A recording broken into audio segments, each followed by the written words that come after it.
Monsieur Thomas Langman est vice-président de l'Union des producteurs français. Je lui donne volontiers la parole de suite. Ouais. Donc, bonjour, merci de nous recevoir. Je suis assez d'accord avec quasiment tout ce qu'a dit Michel. Pour compléter un petit peu ses propos, moi je pense que je reprends aussi les propos de la présidente, le Maraval Gate tel qu'on l'a appelé, enfin les propos de Vincent Maraval, pour moi me semble assez conjoncturel en ce qui le concerne, puisque c'est un ami, hein, on a travaillé avec lui et je l'aime beaucoup, donc je parle de ses propos et pas de lui. C'est sûr que c'est une société indépendante, donc qui a traversé une période difficile avec un film important, ce qui certainement lui a fait qu'il se pose des questions. Parmi ces questions, les questions sont certainement bonnes, mais les réponses, je suis pas vraiment d'accord en ce qui me concerne. Je pense que d'une part, par rapport aux comparaisons qu'il a faites sur les salaires d'acteurs américains et d'acteurs français, c'est très difficile de comparer. Les acteurs américains prennent, pour ce qui est des stars, puisque c'était les stars qui étaient visées, prennent sur des films des salaires qui peuvent, en un film, leur permettre de vivre quasiment toute une vie.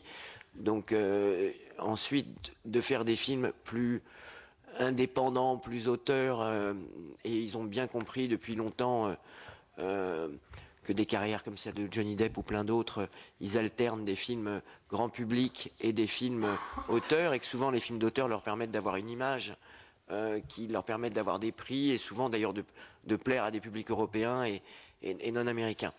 Donc ensuite c'est très facile de comparer avec un film où Johnny Depp a touché 200 000 $ en oubliant celui à côté où il en a pris 60. Donc ça, ces comparaisons me semblent pas bonnes. Ensuite, l'inflation du coût des acteurs, elle est réelle.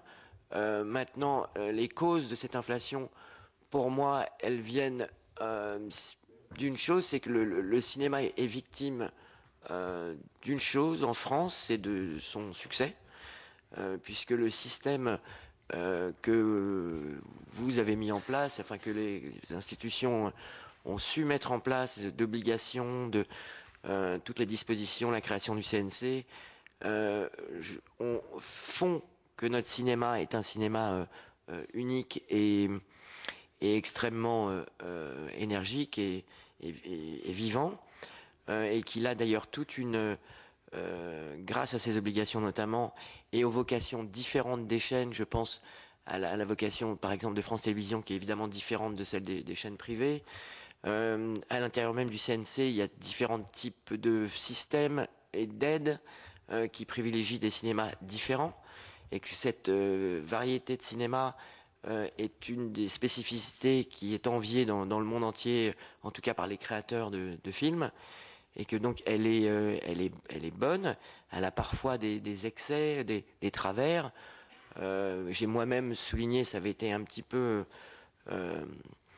sorti de son contexte ou surexposé quand je mettais en cause l'avance sur recette, tout simplement parce que c'est vrai qu'elle a été créée et elle doit le rester.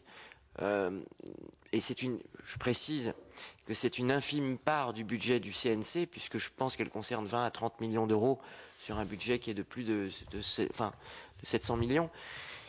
Et qu'évidemment, à l'époque, elle a été faite pour privilégier un cinéma d'auteur ou un cinéma plus difficile à faire, et donc elle doit, à mes yeux, garder cette vocation. Je mettais juste en avant que parfois, il fallait que les créateurs qui déposent des projets puissent venir les défendre, parce que quand nous avons fait The Artist ou Police, ou La guerre est déclarée, j'en oublie, mais cette année-là, ou Intouchable, aucun de ces films n'a bénéficié de l'avance sur recette. Donc c'est qu'il y a une erreur, mais qui me semblait conjoncturelle. Et d'ailleurs, Éric Garando, suite aux propos réuni une commission qui a pris des réformes concernant l'avance sur recette, et donc de ce point de vue-là, de mon côté, je n'ai plus rien à dire. En tout cas, pour revenir sur le salaire des acteurs ou des metteurs en scène, le problème qui est l'écho qu'a donné, évidemment, parce que pour la presse, vous le savez bien, c'est un petit peu du pain béni que de mettre en avant des figures connues telles que les stars qu'on a en France, qu'on n'a pas besoin de nommer, qui est celle qui a été nommée dans toutes les histoires des propos liés à Maraval. Et donc il y a toutes sortes d'amalgames qui ont été issus de ça. Je pense que la vraie raison qui donne lieu à cette inflation, c'est qu'effectivement, c'est pour ça que je disais qu'on est victime de notre succès, il y a encore 15 à 20 ans, il y avait grosso modo quelques groupes qui sont d'ailleurs toujours là, et Dieu merci, des groupes français comme Gaumont, comme Pathé, donc Jérôme Sédou et Nicolas Sédou, qui sont des gens qui font du cinéma avec passion et qui n'oublient pas que c'est quand même une économie à part, puisque le cinéma coûte cher, donc il faut évidemment le faire avec passion, mais ne pas oublier que ça, une rentabilité est nécessaire, voire vitale.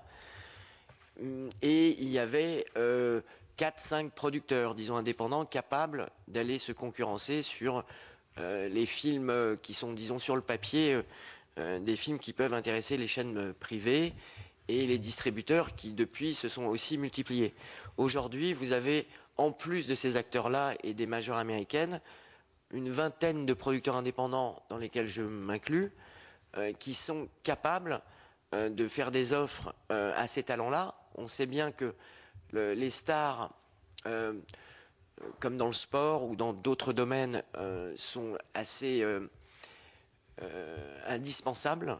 Et d'ailleurs, je ne vois pas comment, dans tous les cinémas du monde entier, il y a ce phénomène de starification. Et donc évidemment que pour monter des budgets importants, il y a 10, 15 acteurs, je mélange hommes et femmes, qui permettent de monter des films avec plus de facilité. Et donc, comme nous avons un grand nombre de films, eh bien, entre producteurs et les agents, je laisserai Elisabeth Tanner s'exprimer évidemment, mais on se tire la bourre. Donc, franchement, ça veut dire que entre producteurs, il y a forcément une inflation parce qu'on se bat pour avoir ces talents-là. Je pense que la vraie raison de l'inflation est de la multiplication donc des acteurs capables de faire des offres. Et ceci dit, cette multiplication-là a aussi des bons côtés puisqu'elle fait qu'il y a plus de films et que donc il y a plus de tournages, que donc on fait travailler plus de techniciens et que le système a les désavantages de ces avantages. Le dernier point, c'était... Qu'est-ce que vous attendez? Ah, oui. Alors, effectivement, ce que je trouve dommage avec... j'espère que vous aurez la sagesse, effectivement, comme dit Michel, il y a des enjeux plus importants à mes yeux et des vrais chantiers, et qu'il ne faudrait pas que la presse, qui a tendance à évidemment beaucoup utiliser... et parfois, et d'ailleurs il y a eu énormément d'inexactitudes et de salaires qui ont été écrits et qui sont très loin de la réalité. J'en prends deux qui me concernent. On a dit que Vincent Cassel, et je mets un bémol, c'est bien sûr des sommes très importantes, mais on a dit que Vincent Cassel avait touché 2 millions d'euros pour faire les 2 films sur Jacques Messrine que j'ai produits. Il n'en a touché qu'un, et il a travaillé 8 mois, donc c'est une somme énorme, mais en tout cas, c'est pas 2, c'est 1. Michel Hazanavicius et Jean Dujardin, j'ai lu que Jean Dujardin avait touché 2 millions d'euros pour faire 10 artistes, il en a touché 200 000. Donc ensuite, il avait un intéressement qui l'amènera peut-être dans 15 ans à cette somme-là, mais en tout cas pour le moment, très très loin de ça. Donc, et je voudrais vous rappeler l'économie qui a été celle de 10 artistes. C'est une économie qui, en dehors parce qu'on pourrait parler d'argent public, bon, alors il y a France Télévisions, qui est le seul qui pourrait être apparenté à de l'argent public. Je dis apparenté parce que, d'abord, le film a été extrêmement rentable pour eux. ils ont récupéré tout l'investissement et au-delà de ce qu'ils avaient investi. Et ils ont évidemment la diffusion du film. Donc l'investissement de France 3 était d'1 million d'euros et ils ont récupéré au-delà. Tout le reste du financement de ce film est de l'investissement privé, en grande partie Canal+, Warner France, Studio 37, alors qu'on pourrait... Studio 37, c'est encore un cas à part. Mais, et La Petite Reine, et Michel Hazanavicius, Bérénice Bejo et Jean Dujardin ont divisé leur salaire de manière très importante pour permettre au film d'exister. Le système du crédit d'impôt, qui est un système, et d'ailleurs je me permets de féliciter les amendements qui sont en train d'être mis en œuvre pour aider le cinéma français et étranger à tourner dans de meilleures conditions en France et à surtout s'équiper de systèmes dont les autres pays se sont équipés. Nous n'avons pas bénéficié de ce crédit d'impôt, donc nous n'avons pas eu ni de région ni de crédit d'impôt puisque le sujet nécessitait de tourner aux États-Unis. C'est d'ailleurs pour cette raison, je pense qu'on a réussi à avoir cet Oscar et qu'on a respecté le fait que l'histoire qu'avait écrit Michel se devait, puisqu'elle se passait aux États-Unis, d'être tournée dans les vrais studios, etc. Donc voilà, donc il y a beaucoup d'amalgames et comme le disait Michel, les films sont des prototypes, ils sont extrêmement différents. Et je veux juste ajouter une dernière chose. Est-ce que les films importants ou de gros budget aident les plus petits? Bien sûr que oui. Moi, je n'aurais jamais pu faire d'artiste ou coproduire Indigène ou même Mesrine si je ne faisais pas Astérix ou Le Boulet. Je prendrai en exemple Claude Berry, mon père, qui produisait des films de Patrice Chéreau, de La Reine Margot. Il le faisait aussi parce qu'il faisait les films des inconnus, parce qu'il faisait Gazon Maudit. Donc il y a cette variété-là de cinéma. Les producteurs ont besoin de films qui sont rentables pour pouvoir se permettre d'aider des films plus difficiles. Voilà, donc je pense avoir répondu un petit peu. Merci beaucoup. Bien entendu, notre objet n'est pas de légiférer sur l'économie interne des montages de films, rassurez-vous tout de suite, tout comme je veux vous rassurer sur l'intérêt partagé de tous les groupes politiques de cette commission afin que nous puissions trouver des outils sur Google, Amazon, etc.